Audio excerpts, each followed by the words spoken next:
Hello friends, electoral bond state bank of India జారీ చేస్తుంది.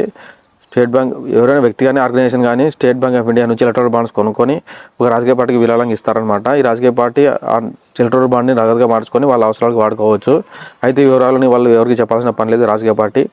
So గోప్యంగా ఉంచుకోవచ్చు. దీనికి 2017లో కేంద్ర ప్రభుత్వం చట్టం చేసింది. అయితే దీని మీద చాలామంది పిటిషన్లు వేశారు. సో సుప్రీంకోర్టు ఏం చేసిందంటే ఫిబ్రవరి 15, 2024 దీన్ని రద్దు చేసింది. ఎందుకంటే సమాచార హక్కు చట్టాన్ని ఉల్లంఘన చేయడమే అని.